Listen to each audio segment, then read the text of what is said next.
할렐루야. 오늘도 여러분들과 하나님의 말씀을 같이 나누겠습니다. 오늘 말씀은 마가복음 7장 24절부터 30절까지 있는 말씀입니다. 제가 먼저 봉독합니다. 예수께서 일어나사 거기서 떠나 두로 지방으로 가서 한 집에 들어가 아무도 모르게 하시려 하나 숨길 수 없더라.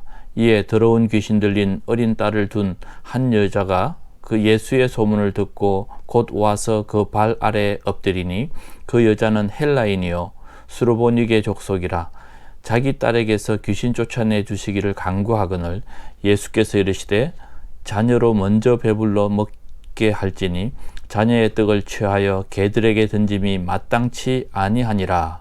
여자가 대답하여 이르되 주여 옳소이다. 마는 상 아래 개들도 아이들이 먹던 부스러기를 먹나이다. 예수께서 이르시되 이 말을 하였으니 돌아가라. 귀신이 내 딸에게서 나갔느니라 하시매 여자가 집에 돌아가 본즉 아이가 침상에 누웠고 귀신이 나갔더라. 아멘. 오늘 이 말씀은 두로 지방으로 들어가시면서 거기에서 헬라인 수로보니게 여인을 만나게 되는데 그 여인이 예수님을 찾아와서 자기 딸이 귀신 들린 것을 알리고 그 딸을 낫게 해달라고 부탁을 합니다. 이 여인의 부탁에 예수님께서 하신 말씀은 27절에 자녀로 먼저 배불리고 먹게 하고 난 뒤에 그 다음에 자녀에게 줄 떡을 개들에게 던져서 먹게 하지 않는다라고 말씀을 하십니다. 결국은 이 여인의 부탁을 거절하시거나 혹은 우선순위에서 이 수로보니게 여인은 뒤로 밀린 것입니다. 여기에는 여러 가지 이유가 있습니다. 그 이유가 무엇일까요? 1절에 보면 이렇게 기록되어 있습니다. 24절이죠. 예수께서 일어나사 그 길을 떠나 두로 지방으로 가니 한 집에 들어가 아무도 모르게 하시려 하나 숨길 수 없더라. 예수님께서는 그 두로 지방에 들어갔을 때에 조용히 그 집에 머물려고 하셨습니다. 이유가 뭘까요? 이 두로 지방은 갈릴리 북서쪽에 있는 해안 도시입니다. 그리고 이곳에서 정말 예수님께서 조용히 있으려고 침묵하면서 있으려고 했던 이유가 여러 가지가 있겠죠. 기도를 하시거나 혹은 제자들을 따로 가르치기 위한 교육의 시간을 갖게 하거나 아니면 너무 바쁘게 움직이니까 쉼의 시간을 갖기도 하시겠죠. 의도가 무엇이었는지 모르지만 여러 책자들을 보면 이렇게 기록하고 있습니다. 이 지역이 이방인의 지역이기 때문에 예수님께서는 이 이방인 지역을 조용히 들어가서 그곳에서 조용히 전도하실 계획이 있지 않았을까라고 생각한 것입니다. 그런데 이때 소문을 듣고 결코 24절에 보니까 하나도 숨길 수 없었다. 결국 소문이 다 났습니다. 그리고 그 소문에 의해서 이 수로보니게 여인, 귀신 들린 딸의 어머니가 찾아왔던 것이죠.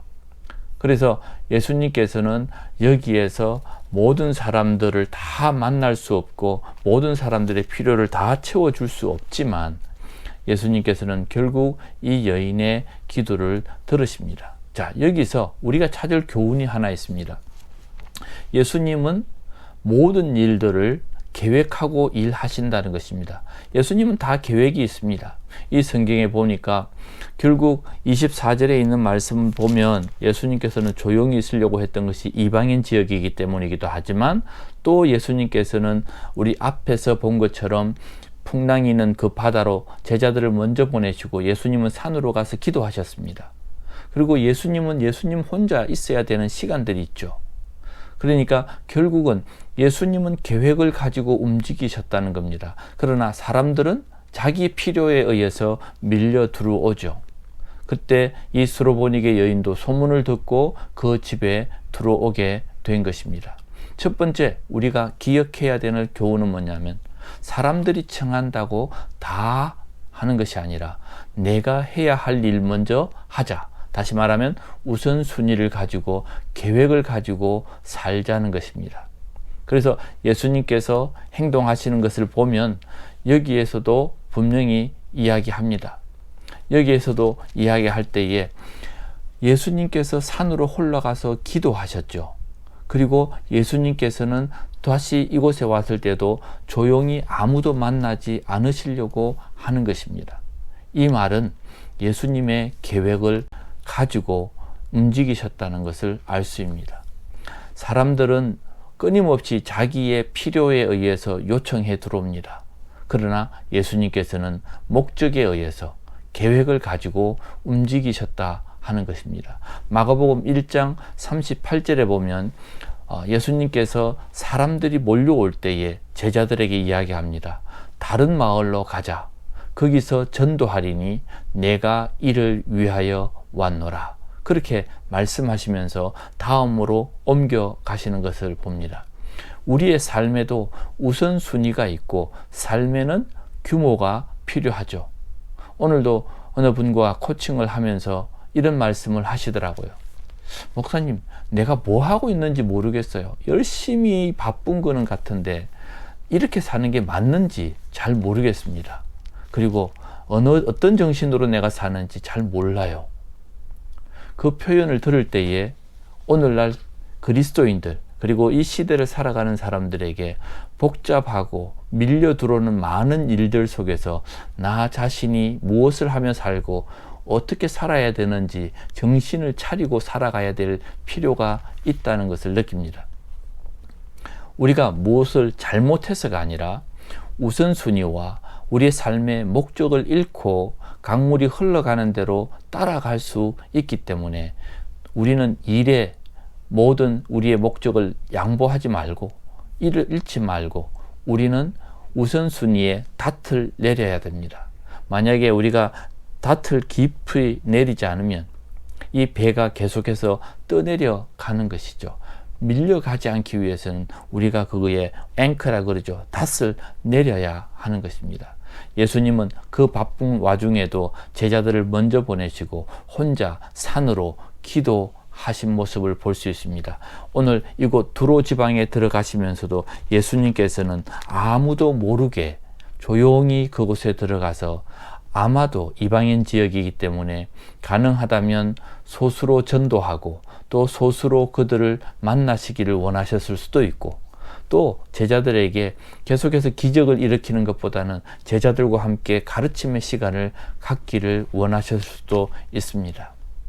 그래서 밀려오는 일상 속에서 그리스도인들은 영적인 일과 삶의 균형을 맞추기 위해서 계획을 갖고 살아야 됩니다. 벌써 7월 달이지 않습니까? 혹시 여러분 지난 1월부터 7월 달까지 성경은 일독하셨습니까? 아직까지 성경을 일독하지 못했다면 우리가 속히 계획을 세워서 이 반년 동안에 성경을 일독을 해야 하는 것입니다. 그렇지 않으면 또 어영부영 12월까지 또 성경 일독도 못하고 지나가게 되는 것입니다. 여러분들은 여러분 스스로에게 영적 충족을 위해서 어떤 일들을 하고 계십니까?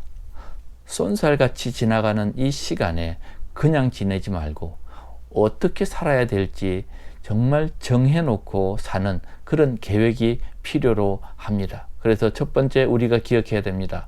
사람들이 청한다고 다 하지 말고 할 일을 먼저 합시다. 두 번째로는 절대로 물러서지 말고 예수님께는 끝까지 매달리기 바랍니다.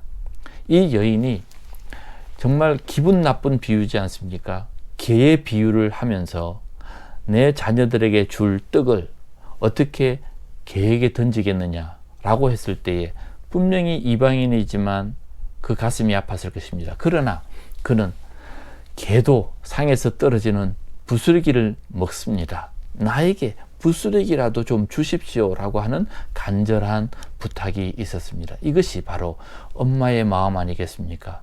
그리고 예수님을 신뢰하는 그런 부탁 아니겠습니까? 저는 슬기로운 의사생활이라고 하는 드라마를 보면서 엄청난 메시지를 받았습니다. 지난 4회를 보면서 심장을 기증받아야 되는 그 은지라고 하는 딸이 있는데 그 딸이 누군가가 심장을 기증해야 되는데 그 말은 누군가가 뇌사 판정을 받고 죽어야 하는 것입니다. 그리고 그 딸이 살아나기 위해서는 누군가가 죽은 순간에 심장을 받아야 하는데 그 엄마의 절절한 눈물과 그 애절한 기도를 보면서 저것이 엄마의 심정이구나. 그리고 그 뇌사자가 공유자가 나왔을 때에 의사가 한 말이 있습니다. 그 의사는 정말 굳은 사명감으로 그렇게 말을 합니다. 언제 엄마가 포기하지 않으면 우리 의사들은 절대로 포기하지 않습니다. 그리고 그 공유자가 나왔을 때에 그때 의사가 한 말이 아직도 저 가슴에 와 있습니다. 제가 절대로 포기하지 않습니다. 제가 이 언지를 꼭 살리겠습니다. 저는 이 스토리를 보면서 엄마의 심정이 목사의 심정이어야 되고, 그리고 누군가는 죽어야지 이 언지라고 하는 아이가 새로운 심장을 받아서 사는데, 내 속에 예수 그리스도의 심장이 있고 예수 그리스도가 죽으심으로 내가 살은 것이 아닌가. 그리고 또 이 의사의 사명처럼 무슨 일이 있어도 내가 꼭 살리겠습니다 라고 하는 그 말 한마디가, 저것이 목사의 심정이어야 되고 저것이 사명자 그리스도인들의 심정으로 이 세상의 사람들을 구원해야 되는데 하는 그런 심정을 가졌습니다. 여러분 기회 되신다면 제 이야기를 듣고 한번 보시기 바랍니다. 오늘 이 수로보니게 여인은 그 드라마에서 숨어서 피눈물을 흘리면서 애절하게 딸의 소생을 기다리는 그 눈물의 기도처럼 이 딸이 살아나기를 원하는 마음으로 예수님을 따라갔고 예수님께 그 부탁을 드린 것입니다. 예수님께서는 단 한마디, 그의 집까지 가지도 않고 예수님께서는 내가 이 말을 들었으니 내 딸이 살아났다. 너는 돌아가라. 네 집에 돌아가서 내 딸이 살아났음을 확인하라. 그 말 한마디로 모든 것이 해결이 되었습니다. 예수님은 분명히 이 집에서 아무도 모르게 지내기를 원했지만 사람들이 몰려왔을 때에 그 수로보니게 여인의 간절한 기도, 부스러기라도 좋으니까 나에게 그 부스러기를 주십시오. 그 기도에 예수님은 응답하셨습니다. 마가복음 7장 36절에 보면 아무에게도 이르지 말고 경고하지만 더욱 퍼졌다라고 이야기합니다. 이건 다른 사건 뒤에 나오는 말씀입니다. 그러나 예수님은 이렇게 이방의 지역에 들어가서 조용조용 사역하시면서도 계속해서 하나님의 일들을 해 나갔습니다. 오늘 이 수로보니게 여인의 그 간절한 심정처럼 부스러기를 받더라도 이 딸이 살았으면 좋겠다는 간절한 기도처럼 우리는 하나님 앞에 물러서지 않고 끝까지 매달려 기도하고 하나님 앞에 간구한다면 우리의 기도가 응답될 줄로 믿습니다. 꼭 오늘 이 말씀을 기억하십시오. 청한다고 다 하지 말고 해야 할 일들을 먼저 하셔서 우선순위에 따라서 나의 영적 생활을 꾸려나가시고, 또한 물러서지 말고 끝까지 예수님께 매달림으로 여러분들의 기도가 응답되기를 바랍니다. 그런 삶을 사시기를 부탁드립니다. 기도하겠습니다. 하나님 아버지 감사합니다. 오늘도 이 말씀처럼 우리에게 끊임없이 하나님 무엇을 하며 살아야 될지 말씀하고 있습니다. 우리가 파도에 밀려가지 않고 우리가 닻을 내리고 해야 할 일들을 먼저 할 수 있는 그런 지혜도 주시고 그런 마음도 주시기를 원합니다. 하나님 앞에 간구합니다. 오늘도 동우를 살려주시고 또 하나님께서 치료해 주시기를 원하고, 오늘도 이런 마음으로 하나님 앞에 기도하고 있는 모든 성도들의 기도가 응답되어지기를 간절히 바랍니다. 수로보니게 여인의 그 간절한 기도로 하나님께서 그 딸을 살려주신 것처럼 우리의 기도에 응답해 주시옵소서. 예수님의 이름으로 기도하옵나이다. 아멘.